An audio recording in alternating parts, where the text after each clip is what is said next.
Chapter 11. It had been 2 days since Bennett had seen Kira. 2 days of working on his laptop in the middle of the pumpkin spice, claiming to his sister that he needed a change of scenery. 2 days of getting absolutely nothing done. 2 days of being questioned by every town resident about what he was working on, how long he was staying, his dating history, and his star sign. But today he had officially given up. He was taking the dogs on their morning walk.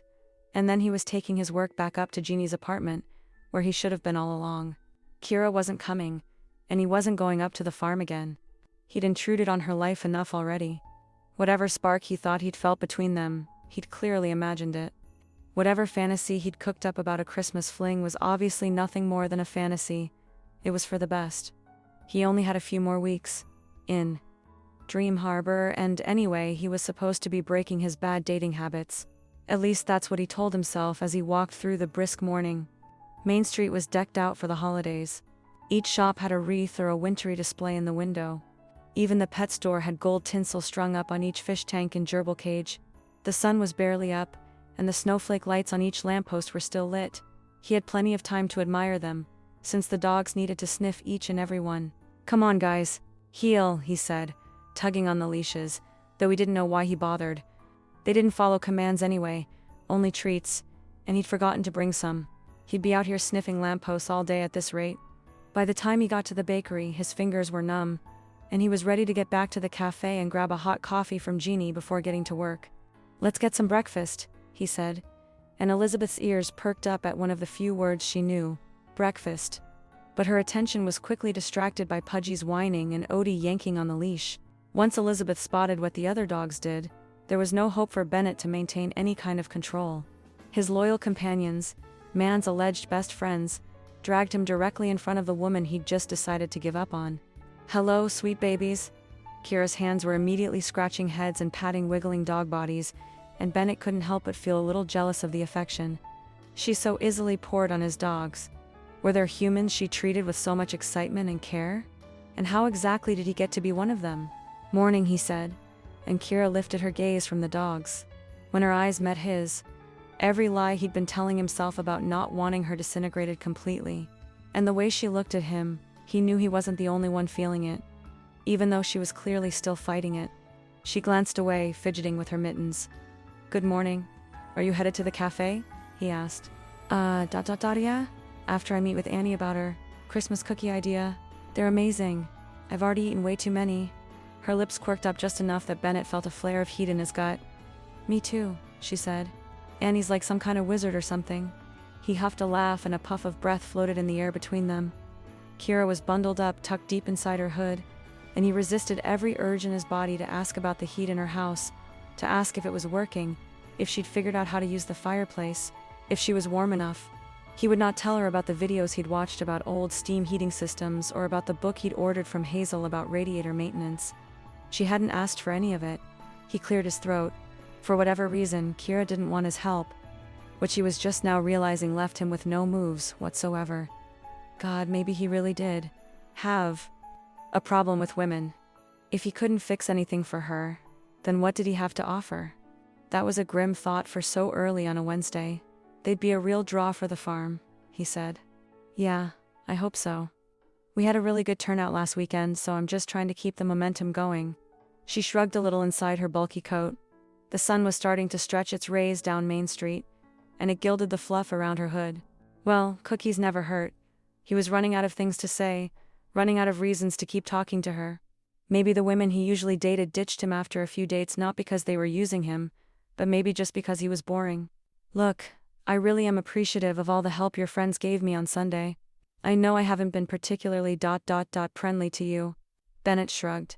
"You don't owe me friendliness." But he wanted to earn her friendliness. He wanted it freely given. She'd given him glimpses of it, little tastes, and he wanted more. She lifted an eyebrow.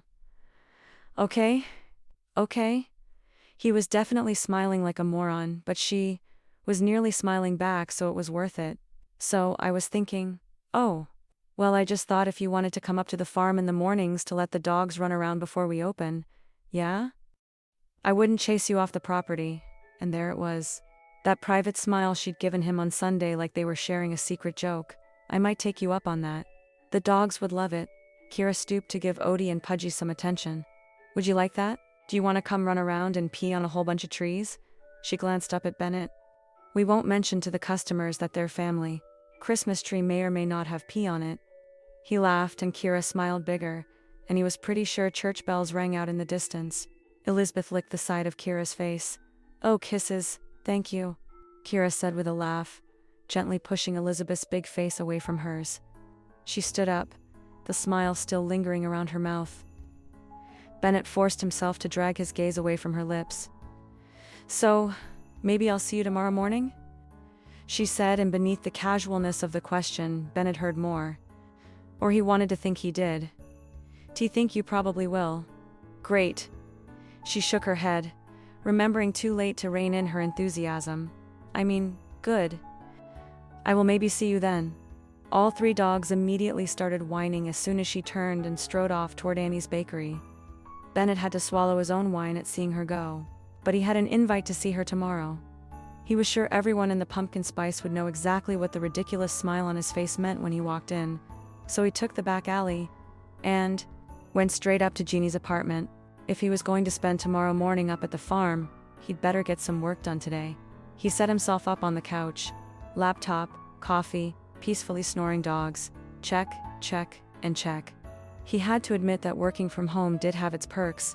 The Christmas tree he'd gotten from Kira's twinkled cheerfully in the corner of Jeannie's living room, and he had his feet propped up on her coffee table in his cozy Christmas socks. He could get used to this. Unfortunately, before he could get too deep into his work or his fantasies about Kira, 3 new texts popped up on his phone and derailed his entire morning. One look at the name on his screen, and all the good feelings of the morning dissolved. He should have blocked the number months ago, but he hadn't. Why, some ill-placed feeling of guilt? Some absurd hope that she'd want him again for more than just a few weeks? That she might need something? Ignoring everything that was healthy for him, he opened the first one. Hey Ben, I'm back in town. Want to meet up for drinks?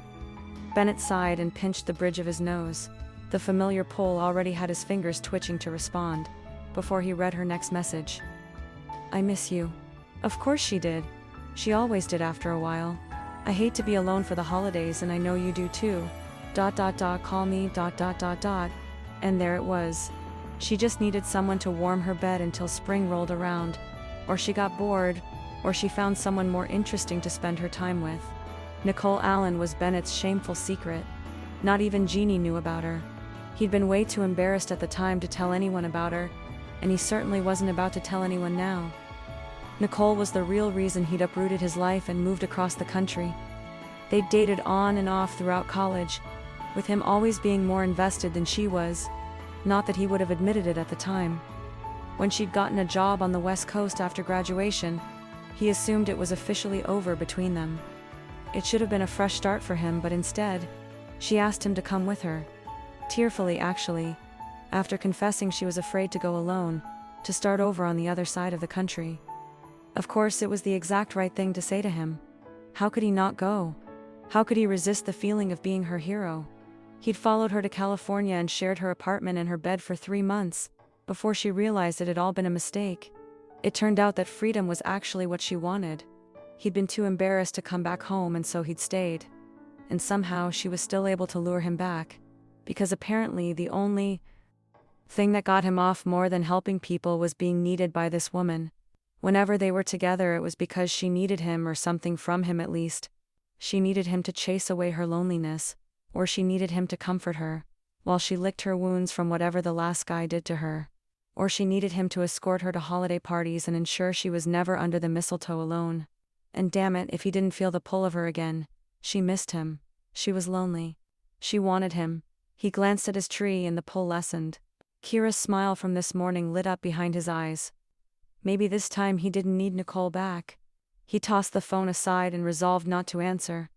But before he could congratulate himself or manage to write a single line of code, another thought disrupted his workday. Was he only replacing Nicole with another woman who he hoped needed him? Was Kira's main appeal her need for help? Suddenly, his entire dating history landed in front of him in a heap of disasters and failed connections. Did Bennett seek out people who would ultimately be more than happy to take advantage of him? Was this last year of shitty dates his fault? Christ, he really did get off on helping people. He had some kind of damsel in distress kink. What the hell was wrong with him? Odie let out a soft sigh next to him, like he was equally disappointed in this revelation, and Bennett absent-mindedly scratched between the little dog's ears. He needed to fix this. He needed to break this cycle. He needed to stay away from Kira North. Elizabeth looked up from her spot on the floor as though she'd heard his thoughts, her dark eyes peering into him. She let out a sad little bark. Bennett groaned. "We can't," Elizabeth growled. "I'm trying to be a better person. Don't you want that for me?" The big dog tipped her head, like she actually understood him, and then gave an indignant bark. Bennett sighed. He spent way too much time alone with these dogs. "Fine. Maybe we can still go for a walk," he said, and the dog huffed a breath in relief before putting her head back down on her paws. Okay, so he would just keep his helping instincts and his hands to himself. Easy. Maybe he wouldn't even see Kira. It was a large farm after all. He would just stick to the outskirts. Maybe he'd get lucky and find that dead body. Nothing kills a boner like a murder victim. Right. Odie sighed again, his disappointment clear. Bennett was so screwed.